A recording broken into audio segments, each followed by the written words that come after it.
大家好，我是 A 夫。今天这条不太一样了。世界杯小组赛昨天晚上全部踢完了，从揭幕战到现在半个多月，我这个 AI 模型一场没乱，每一场都赛前给预测，赛后回来认账。今天我把整个小组赛的账本从头到尾给你摊开一次。先说我最得意又最想吐槽的一组数，整个小组赛跟下来，只要是分出了胜负的比赛，就是没踢平的，我判断谁赢10次能最接近9次，这个数我自己都有点意外。可你要是问我把平局也算上，总的呢一下就掉到60%出头，差这么多，就因为有一种比赛我从头到尾没学会，就是平局。这半个月我栽的跟头，10个里有8个是平局，两支队你来我往谁也赢不了。我那模型死活不肯往平上压，每次都被打脸。到后来我都认命了，平局这东西可能真不是模型的问题，是足球本身最玄学的部分，连庄家都不敢压平。除了平局，我这半个月还实实在在踩过一个大坑，而且是栽进去之后慢慢爬出来的。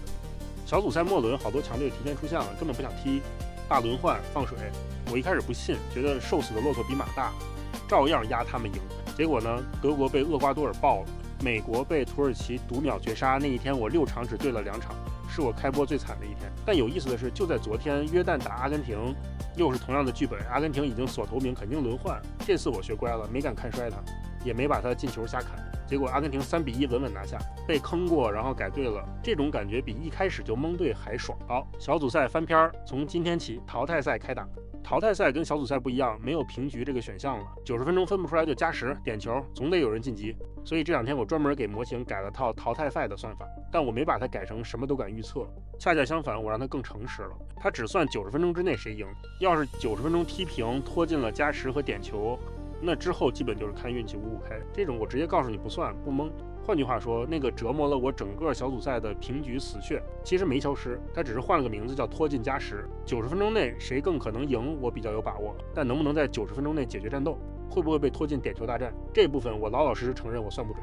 淘汰赛第一场，南非打加拿大，我的模型给加拿大90分钟内的胜率6-4，毕竟加拿大实力高一档，状态也好，但同时他也提醒我，这场有30%的概率被拖进加时。南非可是小组赛爆冷掀翻韩国的那只腿，死缠烂打的本事不差，所以我压加拿大赢。但你们看的时候，做好打加时的准备。行，小组赛的账今天就算清了。淘汰赛我接着一场一场跟，一场一场认，源码我也在整理，弄好就开源。想催的评论区扣个1，觉得这半个月有点意思的订阅一下。淘汰赛咱接着算，下场见。